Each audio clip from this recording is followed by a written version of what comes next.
Hey there, and welcome back to Total Maine. It is time now for our In the Arena segment.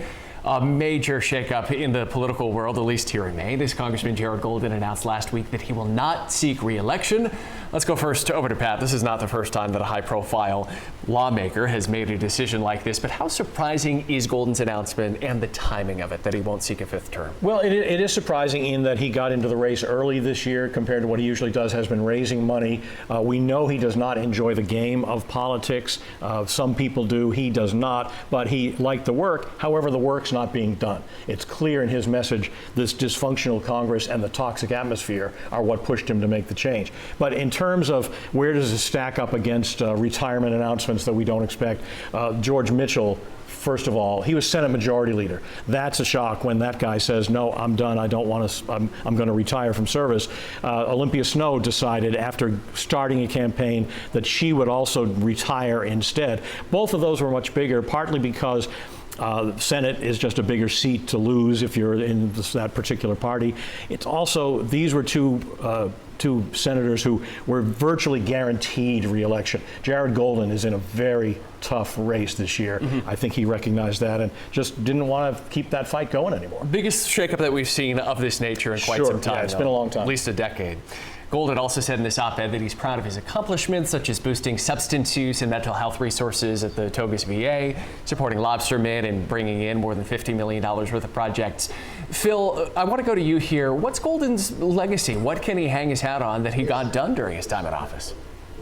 You know, I think the fact that Jared Golden remained who he was.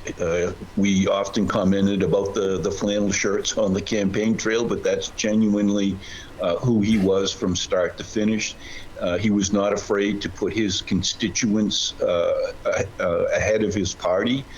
He voted many times in ways that upset the Democrat base, but in my view, his legacy is he served the constituents of the 2nd District before he served his party. And Ethan, let's go to you here. Golden said that if he were to continue his campaign, he knows that he would win. Those are his words. He had some narrow victories, of course. How tough would this go-around have been with a primary challenge for Matt Dunlap and then potentially taking on the Republican nominee? We'll see, of course, but Paul LePage into general next November.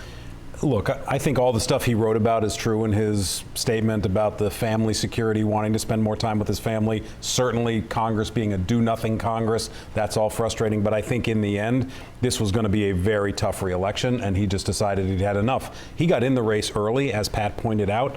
He's been raising money. He's been making clear that he's going to try to go back. I think when Matt Dunlap got in this race, he said to himself, this is just going to be tougher than what I want to do. Now, does he believe that he was going to win re-election? I think he does. But I think nobody could look at this race and say to themselves, it was a slam dunk. And so you have to ask, if it were a slam dunk, if he were a Shelley Pingree, would he have still retired? I don't think that he would have. I think if he knew he could go back to Congress without the fight, he'd be going back. But I totally understand his wanting to be a father, a son, and a husband. It was a passage that really jumped off the page, in my estimation at least. He wrote, "My sincere hope is that by creating an open seat, my departure makes space for a competitive primary for both Democrats and Republicans, as Paul LePage and Matt Dunlap are a far cry from being standard bearers of the generations that will inherit the legacy of today's Congress." We can go to all three of you here. What do you make of these statements here about those challengers? I think that statement was less about Paul LePage and a lot more about Matt Dunlap for challenging him in a primary. I think Golden probably felt those days are behind me now. I'm the standard bearer in the 2nd District. You know, I think that was who was the target here. Yeah, 100%.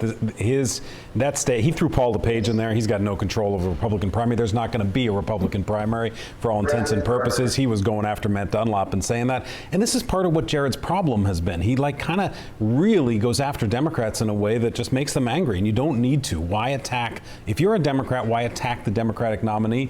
He could have just said, I'll support, I want to see what happens in the Democratic primary, and I'm going to support who wins it.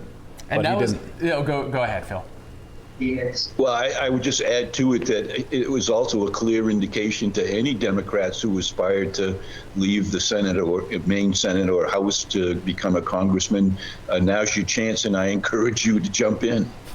Well, now is the fun part, the prognosticating who else could get into this race. And as we know, every legislator gets up in the morning, looks in the mirror, sees a governor or a congressman looking back at them. So they're interesting. They don't names, wake but up in the morning and see an anchor looking back at them or saying to themselves, That's an awfully high standard. That is a high there. standard. That is Come a high on. bar. I hope not. No, but I mean, we've been kicking this around ever since yesterday afternoon, or Wednesday afternoon when we got the word. And the biggest name who is in politics right now happens to be running for U.S. Senate and getting a lot of traction is Graham Plattner. Yeah. He would check a lot of boxes. He lives in the district.